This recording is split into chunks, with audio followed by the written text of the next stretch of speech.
The correctional officer strike up in New York is still going strong. And from the looks of things, it's going to continue going strong right through the weekend and into next week. In fact, there is no end in sight. Now, some of these prisons are doing better off than others. We know a couple of them were completely taken over by prisoners, by the inmates, because you have to understand that a lot of these prisons, about 40 prisons, have been affected across the state of New York. A lot of them were totally unmanned, meaning there are no COs, no guards, no nothing in these prisons anymore.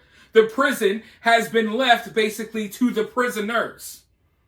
Now, in at least one of these cases, we know they had to send special units in to reclaim one of these prisons from the inmates because the inmates took over.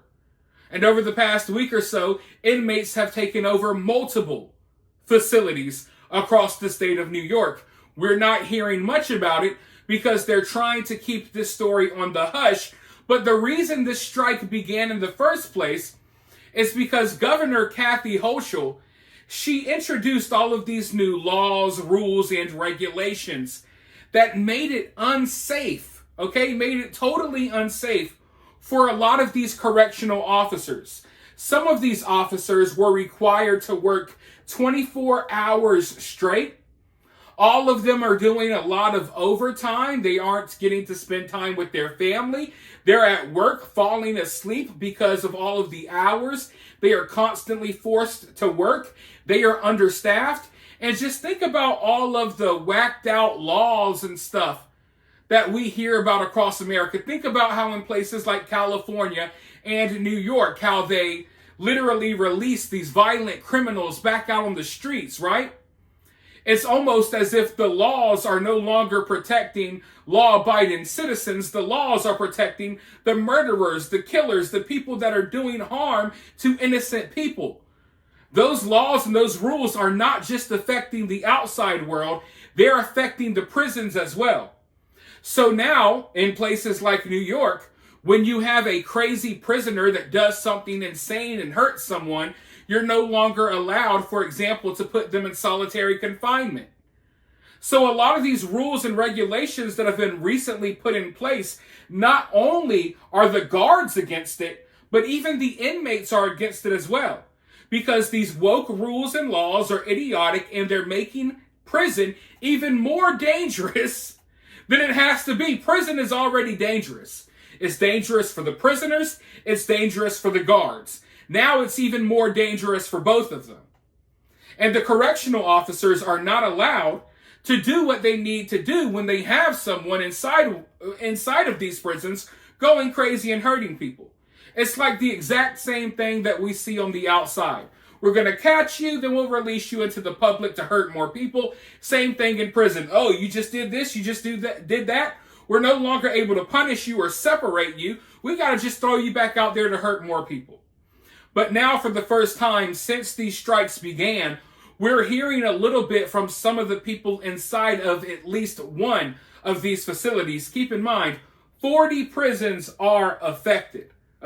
Not one, not two, 40. And people on the outside are having a hard time getting in touch with the loved ones on the inside. And when people are getting information from the inside, they say, all hell is breaking loose. It's complete chaos. There's rumors out there that a lot of people are getting killed on the inside. I don't know how true those rumors are, but I'm just letting you guys know what's floating out there. I want to dive into this article really quickly, though. Inmates at the Groveland Correctional Facility spoke out on Friday for the first time since their corrections officers went on strike. It's been 36 hours since Governor Kathy Hochul signed an executive order deploying the National Guard to the majority of New York State's prisons. The order remains in effect until March 21st, allowing the National Guard to work inside the prisons to keep order while workers strike outside. The officers' union said it did not authorize the strike, which has now expanded to nearly every prison across the state of New York. 36-year-old inmate Colin DaCosta said he's worried as tensions begin to rise behind the Groveland walls. Honestly, we're all worried, DaCosta said during a phone interview. Public records show that DaCosta has been incarcerated since 2023 after being charged with second-degree criminal possession of a weapon. The tension is definitely building up, DaCosta says. Since the strike among correctional officers statewide began, Groveland inmates said their lives have been placed on pause. When this Monday hits stopped coming in, they stopped all the movement in the jail, said DaCosta. So we haven't been nowhere besides our dorm. So basically, a lot of these prisoners no longer are they able to go outside. They're not able to do anything. They're all locked in their dorm. And in some cases, they're not even being fed because there's no one there to cook the food or give out the food. So now the National Guard is coming in Black Hawk helicopters landing at these prisons, coming in to feed the prisoners who are already unruly because they've gone a while without eating. They're not allowed to go outside. They're not allowed to do this. They're not allowed to do the very few things that they can do inside of prison. They're all locked in their dorms. They're all locked in these little areas. And I mean, you could just imagine that tensions are high. People are hungry. People don't know what's going on. You would not want to be in there right now. Let's just say that. But let's go forward. The strike started due to working conditions and grueling hours many officers face. One of the COs, I was talking to him, and he had 125 hours of overtime in 1 week, DaCosta said. So I understand the struggle, but at the same time, we were still here. We still have necessities. A 45-year-old by the name of Bradley Sadul is another inmate at Groveland charged with second-degree criminal possession of a weapon, according to public records. He says there were 3 National Guards last night when they finally came in yesterday, but they also left from the night shift. He actually just walked out and kept the door locked, and we were in here for 3.5 hours with no officer and no guidelines. Zadul has been incarcerated since 2021. He said changes need to be made for better working and living conditions. There should be certain instances or certain acts that if someone commits, whether in prison or not, then they have to deal with the Department of Corrections segregated confinement, Sadul concluded. The governor is forcing these men and women to work mandatory doubles and triples. They're here 40, 24 hours, 38 hours, 40 hours extra every week after they've already worked a regular week. Striking COs said the pickets will continue throughout the weekend. Family Day is scheduled for Saturday when loved ones will be joining those outside of state facilities to help support them. Flipping story in New York State, chaos in state prisons. The National Guard called in as corrections officers walk off the job, triggering an uprising among the inmates. All symptoms of a problem seen all across the country. ABC's Rhiannon Alley has more.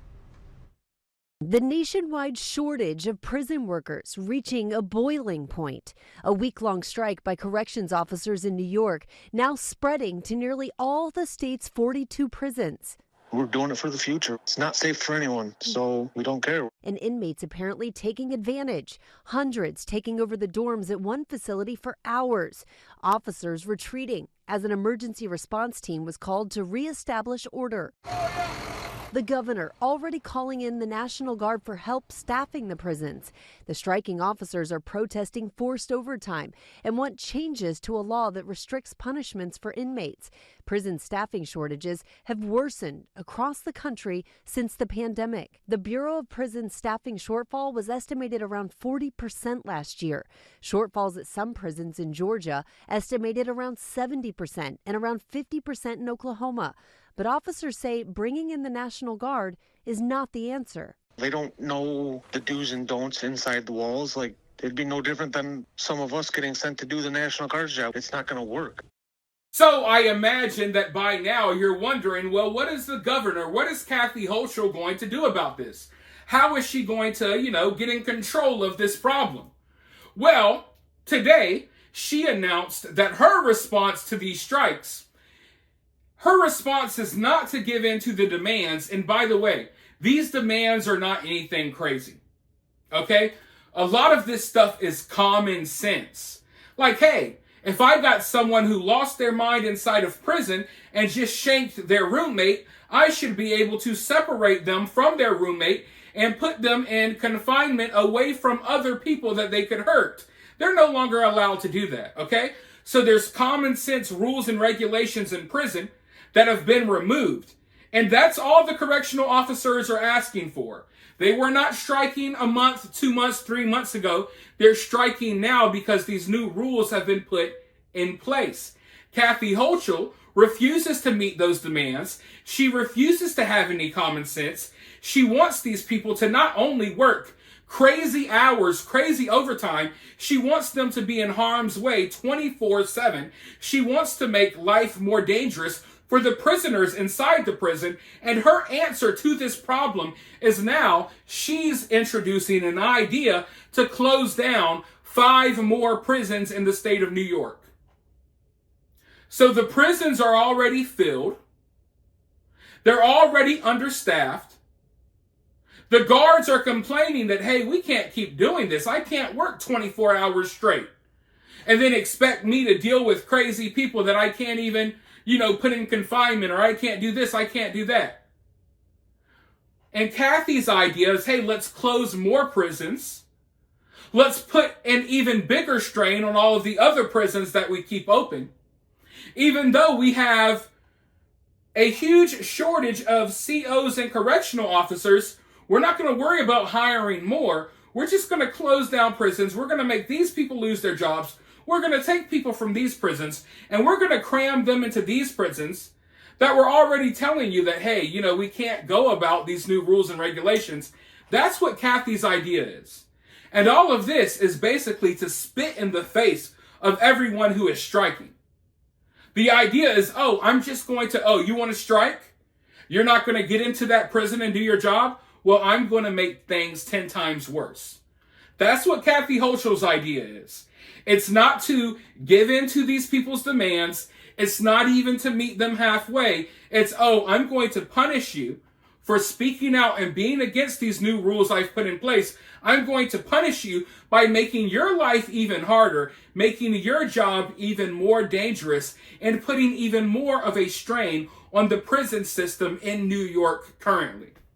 So it's all a recipe for disaster. We know it is. And right now we're just kind of watching, hoping that not too many people get hurt in this process. Because, like I've already stated, you guys know this prison is already dangerous enough.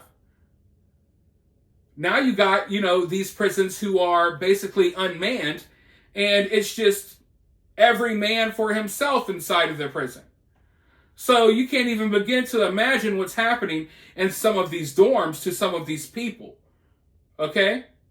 Think of all of the crazy stuff that goes down on a regular basis. When there are guards, there are literally guards walking around with guns watching people, and they still fight and shank people and do what have you. So now it's like, there's no one here. There's no one here to hold me accountable. There's no one here to stop this. So yeah, like the inmate said, they're worried because tensions are high, and they all know that everyone, there's a huge weakness right now. It's like there's blood in the water. If you want to do something crazy, if you have a problem with someone, if there's someone in this prison that you want to take out, now's the time to act. So everyone, I imagine, in prison, they're all paranoid right now. And then you got to think about these literal teenagers, basically, these kids, these National Guardsmen that they're sending into these violent prisons to handle and deal with the prisoners, to bring order back. These people aren't prepared for that. There's a certain way of life behind bars. There are unwritten rules, and the guards know about it, okay? The guards know how to maneuver inside of prison, and it takes a while to learn how to do so. These National Guardsmen don't know that. Some of these people are like 18, 19 years old. They didn't know they were signing up to be sent into a violent prison to bring order back to prison dorms that have been taken over by prisoners. And it's not like they're sending them in there with, weapons and bulletproof vests and ready to handle whatever. No. They're sending them in there, underprepared, not knowing what the hell is going on. So it's just terrible. But then again, look around you. So much stuff going on in today's world, in today's country. And a lot of people, they're asking for this and they're actively voting for this. And then when stuff like this happens, they wonder why. Kathy Hochul is why. But for now, you guys let me know what you think about this down in the comments below. While you're down there, hit that thumbs up, hit that subscribe, ring that notification bell. And I'll talk to you all very soon in the next video.